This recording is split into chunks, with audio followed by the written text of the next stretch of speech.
Hi viewers, welcome to our channel. ప్రస్తుతం మనతో పాటు దాము భారతి గారు సీనియర్ జర్నలిస్ట్ ఉన్నారు. వారితో ఒకసారి మాట్లాడదాం. సార్ నమస్కారం. సార్ నమస్తే. సార్, కరోనా మరోసారి విజృంభించడం మనం చూస్తున్నాం సార్. దీనివల్ల ఇప్పుడు ప్రజలైతే భయాందోళనకైతే గురవుతున్నారు. మరి తెలుగు రాష్ట్రాల్లో పరిస్థితి ఏ విధంగా ఉంది? తెలంగాణలో, ఆంధ్రప్రదేశ్లో ఎన్ని కేసులు ఇప్పటివరకు అయితే నమోదయ్యాయి? అండ్ ఓవరాల్గా ఇండియా వైజ్ చూసుకుంటే ఎన్ని కేసులు నమోదు అవుతున్నాయి ప్రతి రాష్ట్రంలో కూడా? మరి ఏమన్నా లాక్డౌన్ విధించే ఛాన్స్ ఏమన్నా కనిపిస్తున్నాయి? ఎందుకంటే ఎన్డీఏ కూటమి ముఖ్యమంత్రులు కూడా మీటింగ్ ఏర్పాటు చేసుకోబోతున్నారు. మళ్ళీ వాళ్ళు ఎటువంటి నిర్ణయాలు తీసుకోబోతున్నారు సార్? ఇండియాలో మెల్లమెల్లగా కరోనా కేసులు పెరుగుతున్నాయి. ఫస్ట్ యాక్చువల్గా ఏంటంటే సింగపూరు, తర్వాత హాంకాంగ్, థాయిలాండ్, ఈ ఏషియన్ కంట్రీస్లో ఫస్ట్ కరోనా పెద్ద ఎత్తున బయటకు వచ్చింది. అంటే కరోనా అంటే ఇది కొత్త వేరియంట్ అనమాట. J1 వేరియంట్ అంటారు దీన్ని. ఈ JN1 వేరియంట్. ఈ JN1 వేరియంట్లో మళ్ళీ డిసెండెంట్స్ అంటారు. డిసెండెంట్ ఈ JN1 వేరియంటే ఒమిక్రాన్ వేరియంట్. ఒమిక్రాన్కి సంబంధించి ఇది మళ్ళీ ఒక పాయగా చెప్పుకోవచ్చు. దాని తర్వాత దాని నుంచి మళ్ళీ డిసెండెంట్స్గా NB1.8.1 ఒకటి, LF7 ఒకటి, ఈ రెండు ఇప్పుడు ఇది చేస్తున్నారు. మొత్తంగా మనకేందంటే మనకు అప్పుడు వచ్చింది SARS-CoV-2 అనమాట.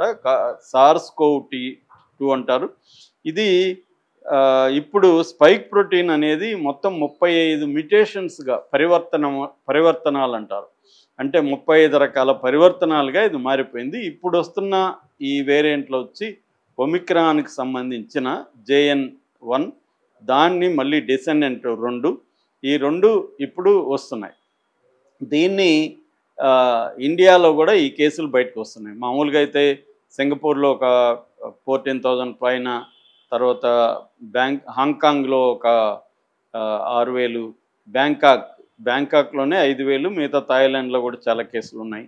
అట్లాగే ఇండియాలో కరెక్ట్గా లెక్కలు చెప్పట్లేదు. గవర్నమెంట్ గత 4 రోజుల నుంచి అప్డేట్ చేయట్లేదు అంటున్నారు. 257 చూపిస్తున్నారు. కానీ మిగతా రాష్ట్రాల్లో కేసులు కలుపుకుంటే దాదాపు ఇప్పటి వరకు 456 కేసులు ఇండియాలో ఉన్నట్టుగా తెలుస్తుంది. రాష్ట్రాల వైద్యుగా చూస్తే కేరళలో 277, 73, తమిళనాడులో 66, మహారాష్ట్రలో 56, ఢిల్లీలో 23 బయటకు వచ్చాయి నిన్న. తర్వాత కర్ణాటకలో 13, గుజరాత్లో 7, పుదుచ్చేరిలో 10, తర్వాత రాజస్థాన్లో 2, హర్యానాలో 1, సిక్కింలో 1, వెస్ట్ బెంగాల్ 1, ఆంధ్రప్రదేశ్లో 3, తెలంగాణలో 1. సో టోటల్గా 456 కేసులు ఇప్పటికీ మనకు ఉన్నట్టుగా అర్థమవుతుంది. అంటే మెల్లమెల్లగా అయితే పెరుగుతుంది. మనం మొదట ఒక వారం ముందు చెప్పుకునే దానికి ఇప్పటికైతే బాగా పెరుగుతుంది. ముఖ్యంగా ఆంధ్రప్రదేశ్లో కూడా 3 కేసులు ఇప్పటి వరకు వచ్చాయి. ఒకటి వైజాగ్లో మద్దిలపాలెంలో ఒక 28 ఏళ్ల వివాహతికి వచ్చింది. వాళ్ళ ఫ్యామిలీని క్వారంటైన్లో పెట్టారు. అట్లాగే కాకినాడలో ఒక పెద్ద ఆయనకి దాదాపు 65 ఏళ్ల వయసు ఉన్న అతనికి కాకినాడలో వచ్చింది. అతన్ని కాకినాడ ప్రభుత్వ హాస్పిటల్లో పెట్టారు. అట్లాగే నంద్యాలలో చాకలమర్రి అనే గ్రామంలో ఒక 75 ఏళ్ల మహిళకు వచ్చింది. ఆమెను కడపలోని రిమ్స్లో చేర్పించారు.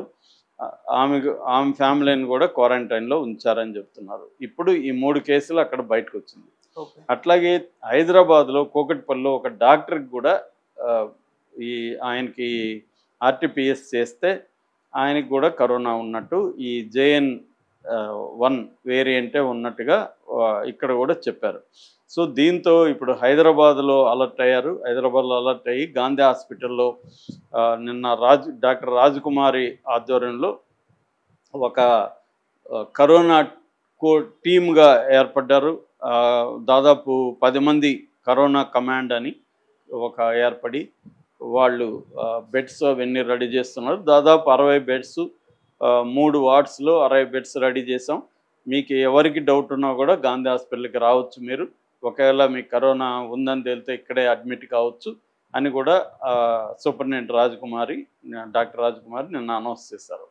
అట్లాగే మిగతా హాస్పిటల్లో కూడా తగిన జాగ్రత్తలు తీసుకోవడం, బెడ్స్ రెడీ చేసుకోవడం చేస్తున్నారు. అట్లాగే ఆంధ్రప్రదేశ్లో కూడా అన్ని ప్రభుత్వ దీంట్లో కూడా ఇవి రెడీ చేస్తున్నారు. ఆల్రెడీ మనకి ఇండియన్ SARS-CoV-2 జీనోమిక్స్ కన్సార్టియం అని ఒకటి ఏర్పడింది.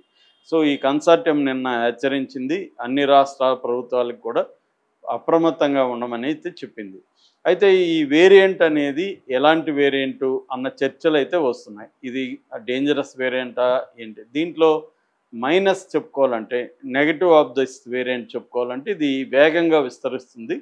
రెండవది ఇది ఇమ్యూనిటీ ఎవేసివ్ అంటారు. ఇమ్యూనిటీ పవర్ని పక్కన పెట్టి ఇది అటాక్ చేసే అవకాశం ఉంది. అయితే దీని పాజిటివ్ ఏంటంటే ఇది అంత డేంజరస్ కాదు. WHO ఏం చెప్పిందంటే దీన్ని వేరియంట్ ఆఫ్ అండర్ మానిటరింగ్ అని చెప్పింది. Variant under monitoring, variant under interest, variant under concern, ఇలా డివిజన్స్ ఉంటాయన్నమాట. ఇందులో అతి తక్కువ ప్రమాదం వచ్చి వేరియంట్ అండర్ మానిటరింగ్ చేస్తున్నారు తప్ప కన్సర్న్ కాదు. ఇది ఇంట్రెస్ట్ కూడా కాదు. అంటే ఇది ఏందో భయంకరమైనది కాదు. ఇది మామూలు జలుబు దగ్గు జ్వరం వచ్చినట్టే వచ్చి వెళ్తుంది తప్ప ఇదేమి సివియర్ ఎఫెక్ట్స్ ఏమి ఇవ్వవు అనేది వీళ్ళు చెప్తున్నారు. అయితే ఓవరాల్గా కరోనా వచ్చి ఇప్పటివరకు ప్రపంచంలో దాదాపు 100 కోట్ల మంది కరోనా వచ్చిందని లెక్కలు చెప్తున్నాయి. దాదాపు అందులో 1 కోటి పైన చనిపోయారు. మన దేశంలో ఒక 5 కోట్ల మందికి పైన కరోనా వచ్చిందని ప్రభుత్వ లెక్కలు చెప్తున్నాయి. అంతకంటే ఎక్కువ కూడా వచ్చుంటాయి.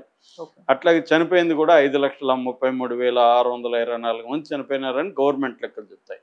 అందుకని ఒక భయం అయితే మన వాళ్ళకి ఉంది. ఎందుకంటే WHO చెప్పినా, గవర్నమెంట్స్ చెప్పినా కూడా ప్రజలు పూర్తిగా నమ్మే పరిస్థితి లేదు. గతంలో కూడా వీళ్ళు ఇలాగే చెప్పారు కానీ ఎక్కువ వచ్చింది అనే ఒక భయాందోళన అయితే ఉంది. అందుకని ప్రభుత్వం కూడా ఏం చెప్తుందంటే మన సెంట్రల్ గవర్నమెంట్కి సంబంధించిన ministry of health and family welfare కూడా హెచ్చరికలు జారీ చేసింది. ఈరోజు నిన్న ముఖ్యమంత్రుల సమావేశంలో కూడా ఇది చర్చకు వచ్చినట్టు తెలుస్తుంది. అంటే ఆయా రాష్ట్రాల్లో హెల్త్ ఎమర్జెన్సీ కానీ లాక్డౌన్ కానీ ఇప్పుడైతే ఏం అవసరం లేదు. ఎందుకంటే కేసులు ఇంకా వేల సంఖ్యలో పెరిగితే అప్పుడు చూద్దాం. ఇప్పుడైతే అబ్జర్వ్ అయితే చేయండి. అంటే WHO ఏం చెప్పింది అనేది పక్కన పెట్టి మనం స్వతంత్రంగా అబ్జర్వెన్స్లో ఉండి చూడాలి. సర్వేలెన్స్, లోకల్ సర్వేలెన్స్ అంటారు. లోకల్ సర్వేలెన్స్ పెట్టడం, తర్వాత ర్యాపిడ్ డిటెన్షన్, చాలా క్విక్గా టెస్టులు చేయడం. ఎందుకంటే చాలామంది జ్వరాలు అనుకొని సైలెంట్గా వెళ్ళిపోతారు. ఫర్ ఎగ్జాంపుల్ ఇప్పుడు హైదరాబాద్లో పెద్ద ఎత్తున ఒక చలి జ్వరాలు విపరీతంగా ఉంది. ఫ్లూ అంటాం కదా, ఫ్లూ విపరీతంగా ఉంది. ఎక్కడ హాస్పిటల్ చూసినా అవే ఉన్నాయి. కానీ వీళ్ళల్లో ఎవరికి కరోనా ఉందో తెలియదు. ఎందుకంటే వీళ్ళందరూ టెస్టులు చేసుకోరు. ఇప్పుడు RT-PCR ఇవన్నీ ఎందుకులే పోయి చేసుకునేదని, లేదా డబ్బులు ఖర్చు పెట్టాలని ప్రైవేట్ అయితే అని వెళ్ళరు. సో అలాంటి కేసులు చాలా ఉండదు కాబట్టి ర్యాపిడ్ డిటెక్షన్ అనేది ఇంపార్టెంట్. సో ఎక్కడ అన్ని హాస్పిటల్కి కూడా అలర్ట్ చేయాలి. ఎక్కడైనా హాస్పిటల్కి వచ్చినప్పుడు వాళ్ళకి ఈ కరోనా ఉందేమో టెస్ట్ చేయడం కూడా ఇంపార్టెంట్. సిమ్టమ్స్ చూసుకొని, సిమ్టమ్స్ ఏమో కామన్ సిమ్టమ్స్ మనకు అందరికీ తెలిసిందే. కరోనా సిమ్టమ్స్ అంటే ఇది బేసిక్గా లంగ్స్ని అప్పటి SARS CoV-2 ఏదైతే ఉందో ఆ స్థాయిలో అయితే ఎఫెక్ట్ చేయదు, మైల్డ్గానే ఉంటాయి. ఓన్లీ ఏంటంటే ముసలి వాళ్ళు, పిల్లలు ఈ